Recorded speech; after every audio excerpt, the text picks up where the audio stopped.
Class अड्डा 07 में आपका स्वागत है। ये क्लास अड्डा 07 बहुत ही छोटा प्लेटफॉर्म है, लेकिन आप सब अगर सपोर्ट करेंगे तो बहुत ऊंचाई तक पहुंचा सकते हैं। लेकिन सपोर्ट करना आप सबकी जिम्मेदारी है। आप हमें सपोर्ट करेंगे या नहीं करेंगे ये आप पर डिपेंड है। लेकिन मेरा जो काम है वो पढ़ाना। मैं हमेशा नया नया कंटेंट लेकर और बच्चे के लिए यूजफुल क्लास लेकर आते रहेंगे। लेकिन आप सब पर जिम्मेदारी है कि सपोर्ट करें या ना करें, लेकिन हम अपना काम करते रहेंगे क्लास अड्डा 07 पर। अब ये चैनल हमेशा के लिए एक ब्रांड बना देना। क्वेश्चन को शुरू करते हैं, यहाँ से ध्यान से देखना है। 10 प्रश्न लेकर आए, लेकिन ये 10 प्रश्न बहुत ही मजेदार प्रश्न है और इस 10 प्रश्न से लगभग 40 प्रश्न का आंसर देखने को मिलेगा। यहाँ से 10 प्रश्न नहीं है, ये 40 प्रश्न है, लेकिन 10 प्रश्न ही लिखे हैं। लेकिन एक प्रश्न से कैसे 4-5 क्वेश्चन को हल कर सकते हैं, उन चीजों को देखना ध्यान से। पहला प्रश्न जो है वो बोला कि रासायनिक अभिक्रिया में भाग लेने वाले पदार्थ को क्या कहते हैं। बोला कि रासायनिक अभिक्रिया में भाग लेने वाले पदार्थ को क्या कहते हैं। जो रासायनिक अभिक्रिया में सबसे पहले भाग लेते हैं उसको बोलते हैं अभिकारक। जो रासायनिक अभिक्रिया में भाग लेते हैं उसको क्या बोलते हैं, अभिकारक। जो बनकर निर्माण होता है, तैयार होता है, उसको बोलते हैं उत्पाद। जैसे घर के थ्रू से समझ सकते हैं, अगर हम धान, जो अभी सीजन चल रहा है, धान को हम मिल में डालते हैं तो वो धान जो हुआ मेरा क्या हो गया, अभिकारक। जो चावल बनकर तैयार हो जाएगा वो क्या होगा, उत्पाद होगा। क्या होगा, वो उत्पाद होगा। तो इसका जो आंसर होगा वो क्या होगा मेरा, अभिकारक। क्या होगा, अभिकारक। अगला प्रश्न है कि किसी रासायनिक अभिक्रिया में उत्पाद का कुल द्रव्यमान अभिकारक के द्रव्यमान के होते हैं। बोला कि उत्पाद का द्रव्यमान और अभिकारक का द्रव्यमान क्या होते हैं। तो याद रखना यहां से, तो उत्पाद का द्रव्यमान और अभिकारक का द्रव्यमान बराबर होता है। क्यों बराबर होता है, क्योंकि हम रासायनिक अभिक्रिया को यानी रासायनिक समीकरण संतुलित करते हैं जब, तो वहां पर क्या करते हैं, अभिकारक को यानी अभिकारक का द्रव्यमान और उत्पाद का द्रव्यमान को बराबर करते हैं, तभी मेरा रासायनिक समीकरण संतुलिट होता है। तो यहाँ पर क्या होते हैं, बराबर करते हैं। क्या करते हैं, बराबर करते हैं, नहीं बराबर होता है। अगला बोल रहा है CH4+O2 CO2 + H2 प्लस ऊर्जा, यह किस प्रकार की अभिक्रिया है। ध्यान से देखना, यहाँ एकदम आसान है। कैसे चीजों को समझाते हैं उस चीजों को देखना। ऊष्माक्षेपी, पहला ऑप्शन क्या है, ऊष्माक्षेपी। ऊष्माक्षेपी का डिफिनेशन है कि वैसी रासायनिक अभिक्रिया जो अभिक्रिया के पश्चात ऊर्जा का निर्माण करता है। किसका निर्माण करता है, ऊर्जा का निर्माण करता है, उसको बोलते हैं ऊष्माक्षेपी अभिक्रिया। क्या बोलते हैं उसको, ऊष्माक्षेपी अभिक्रिया।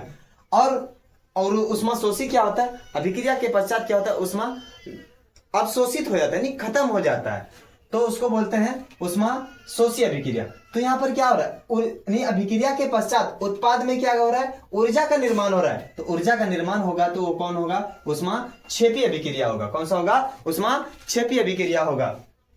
अगला प्रश्न बोला कि शोषण कैसी रासायनिक अभिक्रिया है। शोषण कैसी रासायनिक अभिक्रिया है, तो शोषण जो है ऊष्माक्षेपी अभिक्रिया है। कैसा है, ऊष्माक्षेपी अभिक्रिया है। अगला, शरीर में भोजन का पाचन किस प्रकार की अभिक्रिया है। शरीर में भोजन का पाचन, जो हम सब खाते हैं खाना, वो बोला कि जो पाचन है वो किस प्रकार के, जो हम सब खाना खाते हैं तो पचता है, तो बोला किस प्रकार की अभिक्रिया है। देखो शरीर से रिलेटेड क्वेश्चन है और यहाँ पर केमिस्ट्री में उपयोग हो रहा है।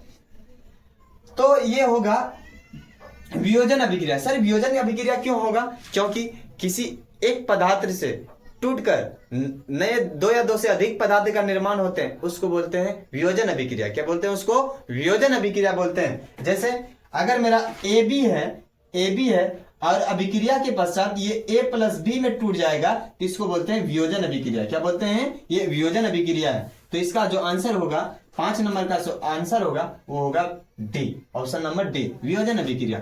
अगला क्वेश्चन बोल रहा है उपचयन और अपचयन अभिक्रिया का दूसरा नाम क्या है। कितना अच्छा प्रश्न है। उपचयन और अपचयन अभिक्रिया का दूसरा नाम है वो है रिडॉक्स अभिक्रिया। कौन है, रिडॉक्स अभिक्रिया। सर संचारण क्या है, किसी लोहे वस्तु को खुले में यानी नम्न वायु में अगर छोड़ देते हो तो उसमें जंग लग जाता है, उसी को बोलते हैं संचारण शॉर्टकट में।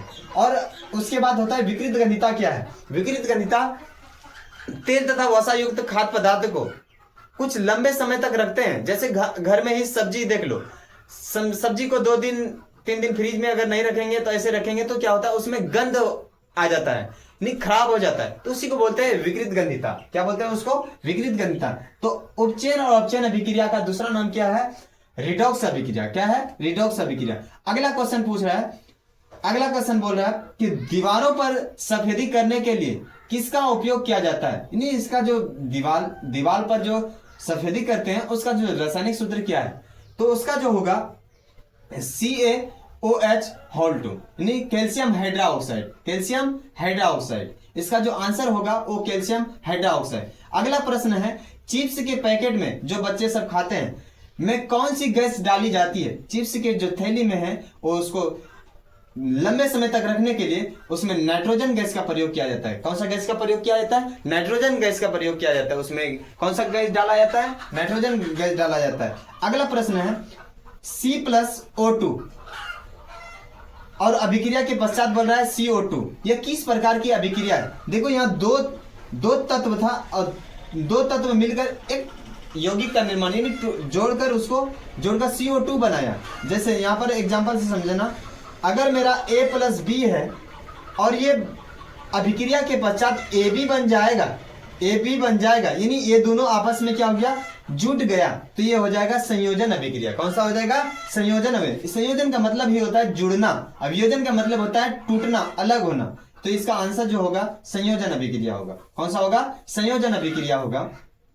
अगला प्रश्न बोला कि संगमरमर का रासायनिक सूत्र क्या है? यानी बोल रहा है कि संगमरमर का जो हम सब मार्बल यूज करते हैं घर में, उसका सूत्र क्या होता है? संगमरमर का जो रासायनिक सूत्र होता है CaCO3। इसका आंसर होगा बी। अगर सेशन अच्छा लगा है तो लाइक और शेयर कीजिए और हमारे चैनल को सपोर्ट कीजिए।